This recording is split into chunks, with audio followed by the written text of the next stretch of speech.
Well, this morning we are headed up to Rancheria Road, back up to where we're going to be building this ADU. We'll go take a look at that property, and Ron's got an interesting piece of history up there that he's acquired, and he wants to sell it, so he's told me to come up there and get some pictures and get it posted and see if we can sell it to a collector. It's a very cool piece, and I'm gonna keep it a secret until we get up there, so that you guys will watch more of the video.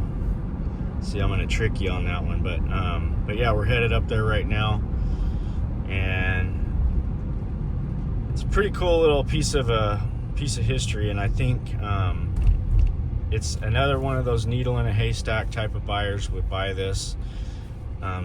Somebody that probably has more money than they know what to do with, and just something, a real fun thing to have, like at your compound or your place, something for the kids kind of. So we're gonna go check it out and show you all about it. Bud's excited, not too excited, that's kind of good, but we're heading up the hill right now. So I tried something new this morning with we've been hearing about the key lime. So you take a key lime, a half a key lime, and you take some cayenne pepper, a pinch of cayenne pepper, and then you get some coconut oil and warm it up in some water. Obviously not the microwave, but you pour all that into a shot glass, and you do that, and it's supposed to kind of like the baking soda that I do every day. But boy, and it's not bad to take it. It doesn't gag you or anything when you're taking it, but Lori and I both did that this morning after I had already done my baking soda routine that I always do. And I think I learned that you probably better just do one or the other, because it kind of upset my stomach a little bit, and I'm still kind of getting through it. I don't think I'm going to be sick or anything, but it definitely kind of unsettled my stomach a little bit. And but I know it's really good. Like there's several people that talk about this online, and the key lime, coconut oil, or olive oil, either one, and then the cayenne pepper. So I think what I'm going to start doing in my routine is breaking that up, and maybe I'll do that like on Tuesdays and Thursdays. I'll keep doing the baking soda like I've always done, because I love doing that. And I really feel in my mind, and I guess that's all that really matters, but in my mind and the way my body feels, like it works great for me. It gives me sustained energy throughout the day, and it just keeps my gut kind of balanced. So it doesn't really matter, like I can kind of eat whatever I want, and I never really have any issues. Haven't had any issues in months and months and months. So for me, it's definitely proven itself to be a good thing to add to my daily routine. It could have been the fact that I did the baking soda first, and then I sat for about a half an hour, had a glass of water, and then I did the shot, the coconut, key lime, and cayenne shot. And I waited about another 15-20 minutes, and I had my coffee, my black coffee that I always have. And so the one thing I might switch over, because he did say that you need to take the coconut oil on a fasted stomach.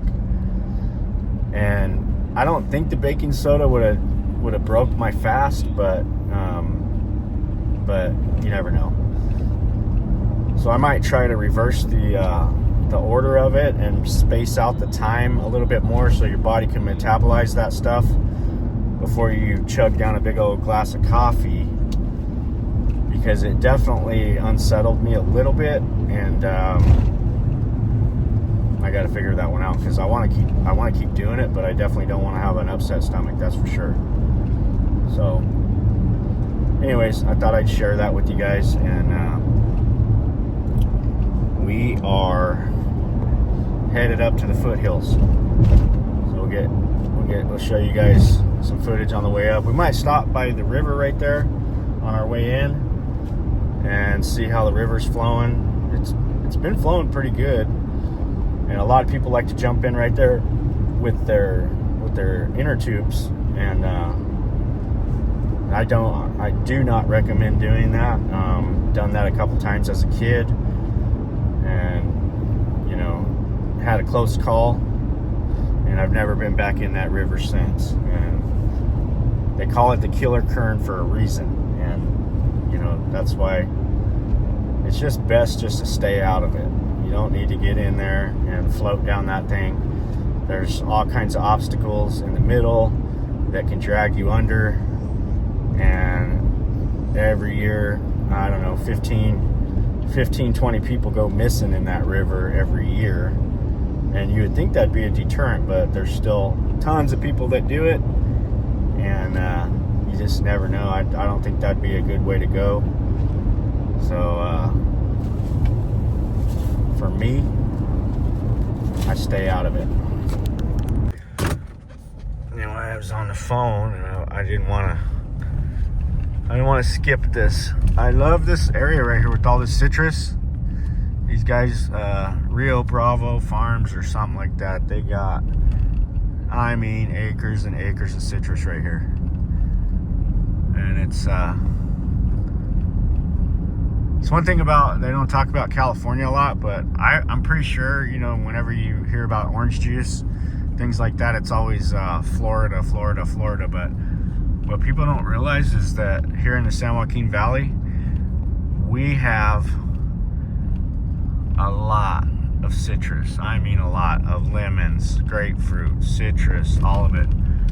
So here's the river here, and let's see if I can get close enough. I don't have anybody behind me, so I'm just gonna slide over. I'm not gonna get out because I don't want to waste a whole lot of time here. I'll show you the rivers. Oh, it's going pretty good here, and that's by no means that's low flow there. That's definitely, and you can see that's the kind of stuff right there. If you're floating around in a tube and you get up under them trees, you could find yourself in a really bad spot, and I know firsthand from experience.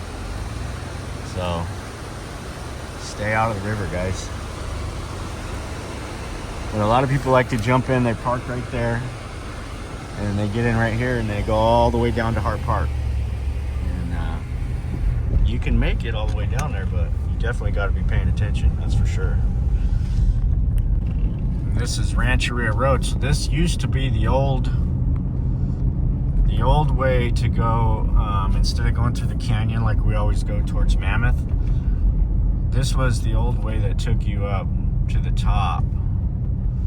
And well, I think the canyon was always there, but this way will take you up to a place called Alta Sierra, and that's all the way up at the very top above Lake Isabella.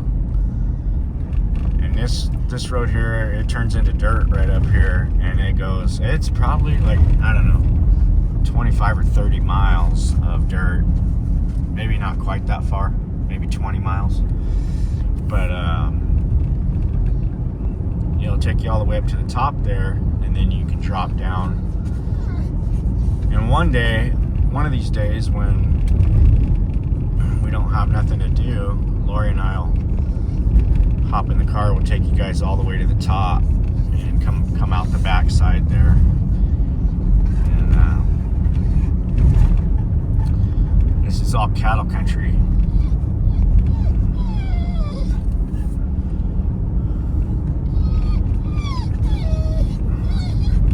Just relax.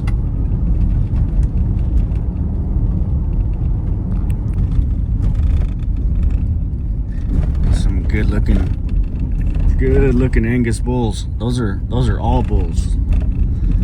So they got the bulls separated right now. And if you got that many bulls, you got one heck of a big ranch. And this ground here is all private, and it stretches all the way over to where our place is, which is probably 30 miles from here. And you could just imagine how much land is in from here to there. And that's another thing a lot of people don't realize about California, is how much open ground that we do have. Everybody thinks it's all Los Angeles and San Francisco and all these big cities, but California's got a lot of farmland and a lot of ranch grazing.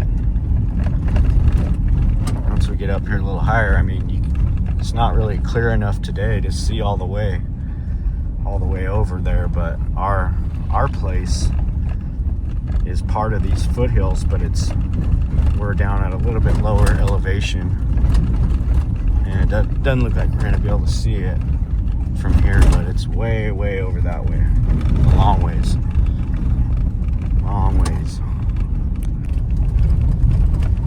Now you can see quite a ways over that way now.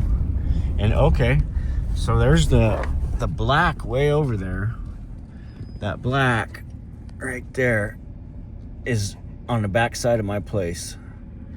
That's where that fire was. You can see how far that is across. That's every bit of 20 miles across there. This is all private.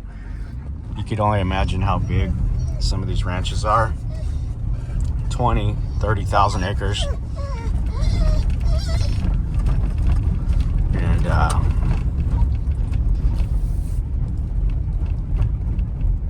it'd be my lifelong dream to have, I don't need that much land, but I'd like to have a big ranch, maybe 5,000-6,000 acres, run some cows, have my home place compound up there, and finish out my days on the ranch.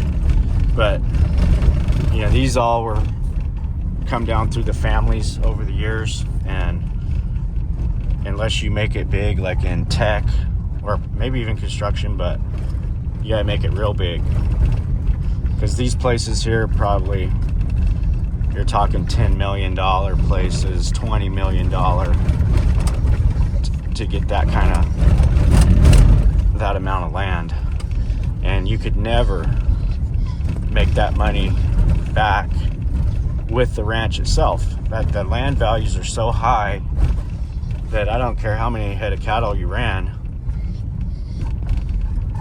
you would never get it back. You know,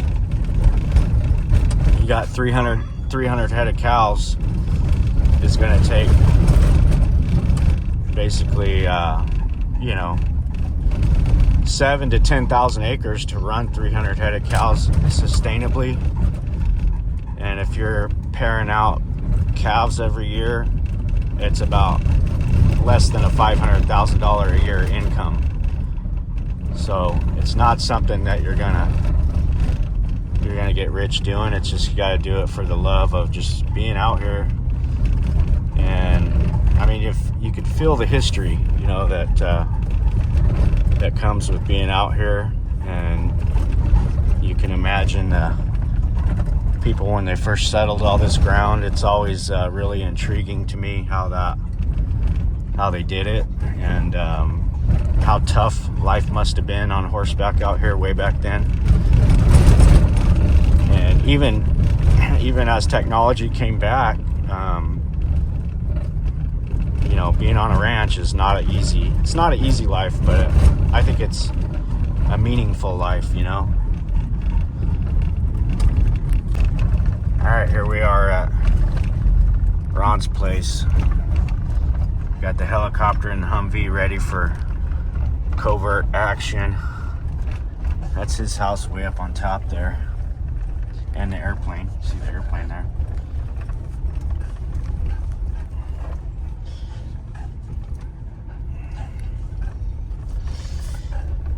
people in a hurry. Everybody's always in a hurry. All right, I'm gonna pull in here and get in the shade. So here's where the ADU is gonna go. But now here's the surprise I was gonna show you guys. This train, this museum, it came from a museum.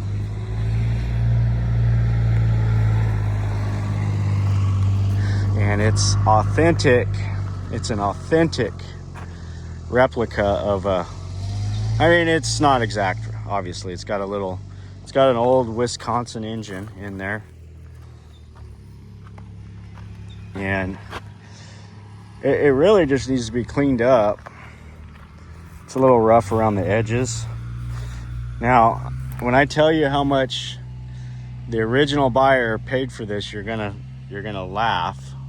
And I laughed when I heard about it. But this came off a museum. He paid $53,000 for this train with the tracks. It comes with the tracks.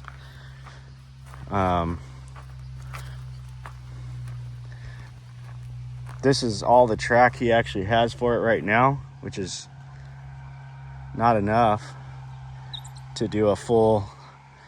Now, you could imagine if you had something like this and you were a wealthy person, I'll say, and the kids come, I think it's 2, 4, 6, 8, 10, 12 kids plus the operator. You had this set up around your place or whatever it was.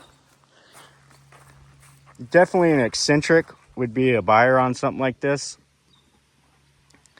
You're not just going to buy something like this, because he's wanting $25,000 for this. That's what he'll sell it for to me. And if I was going to get anything out of it, I'd have to try to get 30. I'm sure if I had somebody come along and offer 20, he would take it and maybe even give me a little something. Probably give me like $1,000. But I mean, this guy's got everything. He buys these old antique tractors. He's probably worse than me, as he's got an ad, like a continuous ad running, that he'll buy junk tractors, and he'll give you $500 for these tractors. So you can bet probably every one of them tractors that he's got over there, he paid $500 for. And I mean, they're definitely worth more than that, but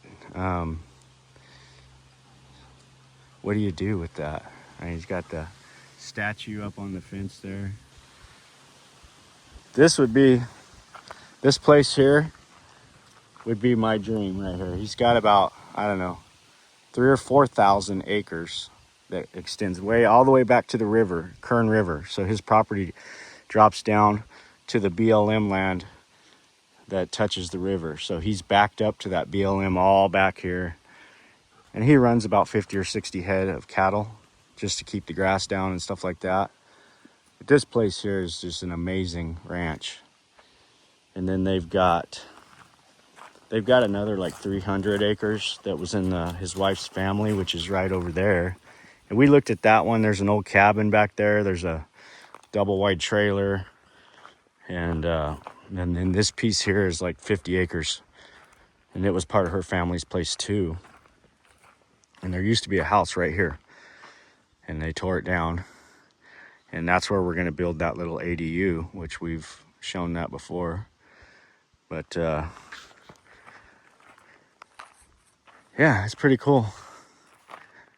Pretty cool. I just come up here just for fun. You know, I like to come up here and just dilly-dally around, and we'll go out on the Kubota and ride the roads, do a circle around the ranch, stuff like that. And I would just come up here for free just to hang out, because this is the lifestyle. This gets me motivated to have something like this in life that Lori and I could share, you know, before we get too old to actually enjoy it. This is why I keep doing it every day. This is why I keep grinding, is the hope and the dream of ending up at, you know, with a place, something like this. where you can just spend your days, feed the horses. The pace is a little slower. You just hang out, you know. So I hope you guys enjoyed it. Let me know what you think about this little train in the comments. I know I'm gonna get some people laughing about it, but I think there's a chance for a buyer on it. Nothing's really selling right now. That's kind of the only problem, but you never know. You know, somebody's gonna see this and they gotta have it, you know. And that's what I'm hoping for. So we'll see. The Rancho Capistrano Express. Somebody spent a lot of time building this thing. It's very well built. The train and the caboose are extremely well built. It's got a steam thing to make the steam. It's got the bell. It's got everything. It's got this little whistle here that runs on pressure, which you'd have to clean up, you know, the control for it, but it's pretty cool.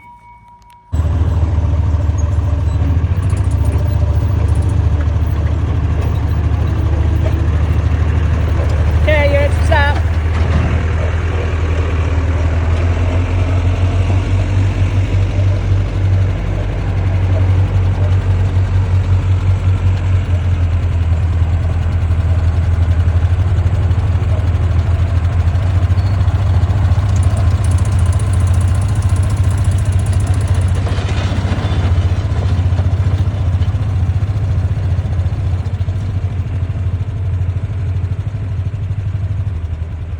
Okay. Well, that was fun. Hope you guys enjoyed that little surprise. And I know you'll think I'm crazy, but I'm gonna go ahead and list it $37,500. Now, I realize that's a high price, but if you look at what that thing's made out of and just the craftsmanship that went into building that thing, whoever built that probably spent a lot more than that. And like I said, the guy that had it before, he bought it for $50,000. So I think some kind of museum or maybe even that place that they grow all their own food and they sell all the stuff out of there. They might be interested in something like that for their business, because if you set the track up right and do the thing, you could have rides and it'd be like $3, like a pumpkin patch or Murray Farm. I think it's Murray Farms that they have a slide out there. They have all kinds of stuff for the kids. This little train might be the perfect little thing for them. And you just never know until you ask. So we'll definitely take a drive over there and see if we can get with the manager and show them what we got. And you never know, we might end up selling it.